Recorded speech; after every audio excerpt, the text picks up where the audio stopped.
Betsy Black, and I teach stress management. I'm a yoga teacher, and what I'm going to do today is teach a breathing technique, and also teach you another technique where you use the mind. So we're going to cover two things. Feel free to ask any questions as we go along. And first thing I want to say is that stress is not all bad. Right? What are some of the benefits of stress? It gives you energy. Yes. Yep. Motivation. Motivation. And physiologically, when you experience stress, your body brings blood to the major muscle groups. It's what enables people to do things like pick up a car if a car falls on a child, for example. It enables us to do things also like run away if we're being chased by a saber-toothed tiger, right? The problem with it is that, in my life anyway, it's pretty rare that I'm being chased by a saber-toothed tiger, right? So a lot of times when we're experiencing stress, it's really not helpful. And if you experience stress on an ongoing way, it can have a very detrimental effect on your health. Not to mention, it just feels bad, right? It just feels bad when we feel really stressed out. That all make sense? Okay, so I want to introduce you to your brain. Everybody know your brain? Yeah? Okay. I just learned this new metaphor that I found to be really, really helpful to me, and hopefully you will enjoy it as well and appreciate it.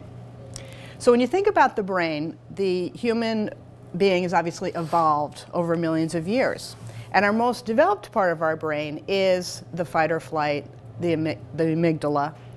And that is the part that you can think of as an elephant. Really big, really powerful, right? And the prefrontal cortex, these things are hard to say, is the newer part of our brain. And you can think of that as the rider on the elephant. So you've got the primal instincts, or the elephant, and the thinking part of us is the rider. So we all know if an elephant wants to do something, we can't possibly control as the rider what the elephant does, right? However, we can persuade the elephant. So if you think about the rider working in concert with the elephant, that's a way to think about it. And so let's talk about the breathing technique that I want to teach you. How many people here have ever taken a yoga class? Okay.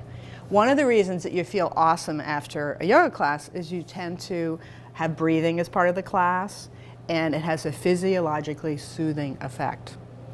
And I could teach you like 16 different breathing techniques. I'm just going to teach you one. And the basic premise is that when you think about the old adage, stop and take a deep breath, that is good common sense, and it actually works. But I'm going to add on to it a little bit. So what I'm going to invite you to do is, first of all, everybody just like really slump like you're watching the TV, right? Breathe. Pretty passive experience, right? And then sit up in your chair and hunch over like this. Put your head down. Can you feel that your breathing is constricted when you do that? Yeah. So part of making use of the breath is to be aware of your body posture and to sit up. In fact, bring your shoulders back. That opens up the chest. Just by going like this, you can reduce the intake of your oxygen by 30%. So just by bringing your shoulders back, tucking your chin, and pretending that you've got an etiquette book on top of your head will help your breathing. You don't have to do a thing beyond that, but we are going to do a thing beyond that. So what I'm going to invite you to do is put your hand on your chest and one on your belly, and just notice, can you feel your body moving as you're breathing? Okay? Fortunately, and this is a survival while the human species is still around, we don't have to tell ourselves to breathe. It just happens, right? So what we're going to do is a little value added here. So I'm going to invite you to breathe in through your nose if you're able to do so. And breathe in a little bit more air than you ordinarily would. And then as you exhale, breathe out through your mouth and draw your belly button in and up so you're exhaling more than you ordinarily would. Okay? Let's do that again. So breathe in through the nose. Breathe in a little extra. And then breathe out through the mouth. And draw your belly button in and up, which pushes up on the diaphragm, which encourages the air to exhale. One more time. Breathe in and exhale. It's like you're blowing out a candle, okay? Now just at ease for a moment. So when you breathe in through the nose, the benefit of breathing in through the nose versus the mouth is that there's this thing called the Venturi effect where when the breath goes through a small space, it goes more deeply into your lungs, which means you have a greater exchange of the oxygen into blood, so you get more benefit in your body. Now, does everybody get a feel for that? Do you have any questions? Okay. So the idea with breathing is that you need to do it for a period of time. So a couple minutes of this technique would relax you. Okay. So, hand back on the chest and the other one on the belly, and sit up nice and tall. And let your eyes relax. Your eyes don't really need to be on the job right now. And then we're going to do the breathing for a little while. So you're going to breathe in through your nose, and then exhale out through the mouth. Draw the belly button in, and then breathe in through the nose and exhale. Breathe in through the nose. Exhale through the mouth. Breathe in through the nose. Exhale through the mouth.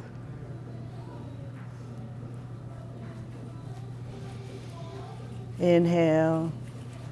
Exhale. Inhale. Exhale. And one more. Inhale. Exhale. Okay. Do you feel any different? How do you feel different? More relaxed. More relaxed, yep. So that was for a very short period of time. So this is one of the great secondary uses of the ladies' or the men's room. You can always say, I need to go to the restroom. And you can always hide and do a little bit of breathing for a minute. And that's going to physiologically lower your physical stress level by doing this. Blood pressure too? Yes. Yeah. Mm-hmm. And the longer you do it, the more relaxed you will become. But it might not be necessary. So let's, I want to introduce one more piece to it, which is that a lot of times when we think we want to get more oxygen into the body, we focus on taking a nice big inhale, when in fact, what we really want to focus on is exhaling first. And then what happens is that once you exhale, then you don't have to do anything. You will naturally inhale. Okay, so, and the other thing is to focus more on the exhale. So to exhale, we're going to do a count of 3 on the exhale and 2 on the inhale. Okay? So again, this is just so you get a sense of the feeling of how, when you're breathing a little bit more deeply, you can really feel it, how your body's moving, okay? And try to be relaxed, keep your shoulders relaxed. So breathe in, 2, and then breathe out, 2, 3. Breathe in, 2, breathe out, 2, 3. Breathe in, 2, breathe out, 2, 3. Breathe in, 2, breathe out, 2, 3. Breathe in, 2, breathe out, 2, 3. Breathe in, 2, breathe out, 2, 3. Breathe in, 2, breathe out, 2, 3. Breathe in, 2, breathe out, 2, 3. Breathe in, 2, Breathe out, 2, 3. Okay, and let's pause again. Okay, everybody got that? So 2 on the inhale and 3 on the exhale. And let's just do it for a moment where you exhale and purse your lips and go, and then just pause and just notice how you just naturally inhale, right? It's really quite magical. Okay, so that all make sense to people? Okay, so that is the breathing technique that I wanted to show you. We're going to do it again at the end. You have to have a rest now, because that was a lot of exertion there. Well, just kidding. Okay, so I want to talk about, I want to make sure that I covered what I was going to do. Yes. A mental technique for dealing with stress. Okay, so who here has ever experienced stress? Okay, yes, it's a human response. And throw out some examples of things that create stress for you. Work. Work? What about it in particular? Well, it depends on the job. I know with me, I worked retail for a year, and dealing with customers, like some of whom sometimes would like take their issues out on you as the employee, was also kind of stressful. And if there are ever any like issues with management or any kind of like poor communication going on, that was all stressful. Okay, so human dynamics with customers and your colleagues and management. Okay, other things? Sometimes driving. Yeah. Yeah. Yeah, and actually this can be a very helpful breathing technique just for a little while. One of the things that's really important, this can become hypnotic. And it's like chanting. You don't want to chant and drive because you can get into a zone where you're not paying attention to what's going on. But briefly, if someone cuts you off and you feel, or you just about have an accident and you don't feel like you can pull off, this is a way that you can help calm down your system so that you're not having adrenaline coursing through your body for the next 3 days. Okay, so when we have problems, there's this, anyone ever had the hamster in the cage where you have a problem, and particularly at night, you go around like a hamster in the cage and you think about the problem. Like something happened at work and you're like, I can't believe that customer was so rude to me, and I wish I had said this, and I can't believe that happened, and she did it last week, and you go on and on and on, and it's really just makes it worse, right? Yeah. You think, I'm going to outthink this problem, right? And it doesn't work. There's an Einstein quotation that the solution to the problem does not come from the same place as the problem. So what you need to do is practice the ability to distract yourself. So for example, say you're feeling stressed out about, I want to think of it. Give me another example of something. Looking for another example of what causes stress. Okay, trying to get too many things done. Yep. Okay, so let's go back to the elephant for a minute, and let's just say that we all have times in life where we feel like we have way too many things to get done, right? So the elephant is panting and going, I'm never going to get all this stuff done, right? It's a primal response of, freaking out potentially at some level. You might be still functioning, but you feel to yourself, I just feel really tense. This isn't pleasant, and it's an unreasonable kind of feeling, right? And then the rider, your prefrontal cortex is going, I'm going to get everything done, I hope, and you're feeling a little freaked out. What you can say to yourself is, okay, I'm going to distract. I'm not going to try to talk myself out of having this primal elephant experience. I'm going to use my brain, and I'm going to sit down. And some of the techniques for using time management are calling on the prefrontal cortex. They're saying, okay, I'm going to make a list of all the things I have to get done. And you know what? It ain't going to happen. So I need to figure out how those last three things are going to get done later, or somebody else is going to help me out, or whatever. But you begin to use your brain to manage the elephant. So the rider is the prefrontal cortex who is advising the elephant, right? And one of the things that's really interesting, they did a study where when people were experiencing stress, just by identifying, oh, I'm feeling stress right now, in the brain scan, the prefrontal cortex came into action. So just by saying I feel stressed, then you gain access to thinking, which can help you think through what you might do in the situation. So you're not just completely overcome by the emotions of the elephant. Does that make sense? Now, this can be hard because when we're stressed, right? We're really caught up in it. So that ability to distract yourself is a skill. And one of the things I would urge you to do is let's think about a small stress. What's a small stress that you experience, a stressor? You're running late. You're running a little bit late. Yeah. Yeah. Yeah. So when you're running a little bit late and you pride yourself on being on time, as I do, like when I was coming here, I was like, am I going to be there in time? Is just say to yourself, I'm feeling stressed right now. I'm going to be, and to call on the prefrontal cortex and say, okay, what are the consequences of that? And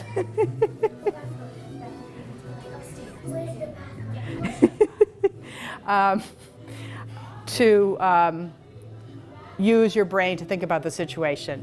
Is it a life or death situation? Probably not. How many people here are EMT doctors? Maybe some of you are. No. That's the thing about the elephant. It acts like it's a crisis, right? And usually it's not. So you can say, okay, I'm running a little bit late. What can I do about that? Right? Maybe you can move a little bit faster. Like if I walk downtown a lot, I can run a little bit. Or I can say, I'll apologize if I'm a little bit late. Or, what are some other responses that you could say if you're running a little bit late? Anything? Just call. Yeah, call and say, I'm running a little late, right? Yeah. So but the thing is, it's easier to do it when it's not something that totally stresses you out. So to practice on things that are less stressful than things that are really stressful. That make sense? Okay. Questions? Crickets. Excuse me? Oh, I said crickets. Crickets? Because we're all silent. Never mind. Well, I've heard that phrase. What does that mean? Like in cartoons when there's dead silence and they have cricket chirps, just emphasizing how quiet it is. Ah, yes. Great. Great. Now, I want to, we have a few more minutes. We're going to do a little bit more breathing, but right now I want to ask, what are some of people's favorite techniques for dealing with stress that really work for you? Anybody got any? Yes. I read a lot. Read? I enjoy reading. Yes. Yeah. And that's soothing for you. Yes. I walk. Walk. Yep. Nighttime photography. Excuse me? Nighttime photography. Nighttime photography? Cool. Got Yeah. the city lights and stuff. Yeah. I find music really helps me because I find it so stimulating that it kind of directs my monkey mind elsewhere. And there are very few things that can do that when it really throws a bit because I have trouble getting out of my own mind. Yeah. So I love it. This is a great technique of distraction. One of the things that the hamster in the wheel. There's a term for that. It's called rumination, Yeah. and that's different than thinking. Rumination is the repetitive, not helping. It's very different than thinking. That's like, okay, what am I going to do here? What's something differently that I can do, or an action step I can take? This kind of thing. That's thinking. And so by distracting yourself by something that's really cool for you. So some people find mental activities helpful for stress, and some people find physical. So we got somebody walking, and we have someone reading, and some of us are a mix of both. But if you're feeling stressed and you have something that really can engage you, you can do that, and it can distract you from that grip that you might find yourself in from something that's stressing you out. So if you have things that work, just think of them as your little stress management toolbox, and then you can practice them. Does that make sense? I was just going to say, I was listening to Dr. Tesh, and he said something I've known for years, which is one way to de-stress yourself, especially if you're stuck in traffic, is to sing along with the radio. Yeah, yeah, singing. Yeah, I do that. And then, you know, a little dancing too, and then people next to you start laughing. It's great. Just changes your. Yeah, yep. Okay, I've been using alternate nostril breathing yes, for some real panic stress yep. while I'm driving. So I was in a car accident Oh, in January, and I still keep the familiar intersections and stuff like that. yeah. And I play music, and that's really helpful. Yeah, that's right. What do you play? I play guitar. Fiddle, Oh, nice. mandolin. Yeah, yeah, and that can be very helpful. What about you? What's something that you do for stress? Put you on the spot a little bit. Come to classes like this. Yeah, yeah. Well, and one of the things that's really important is to try different things, because it's not one size fits all. And also at different times in your life, different things are going to be appealing to you. And so yeah, learn and try something for a while. And if it doesn't do anything for you, like move on. You know, try something else. And the great thing is there's loads more data about different techniques that have been shown to work. So let's do a little bit more of the breathing technique so that you really get it in your body. And don't worry about your hands this time. Just sit, let your eyelids be heavy, and then breathe in through the nose to a count of 2. So breathe in, 2, and exhale through the mouth. 2, 3, inhale through the nose, 2, exhale, 2, 3, inhale through the nose, 2, exhale, 2, 3, inhale through the nose, 2, exhale, 2, 3, inhale, 2, exhale, 2, 3, inhale, 2, exhale, 2, 3, inhale, 2, exhale, 2, 3, inhale, 2, exhale, 2, 3, inhale, 2, exhale, 2, 3. And then just close your eyes for a moment and just notice how you feel in your body here.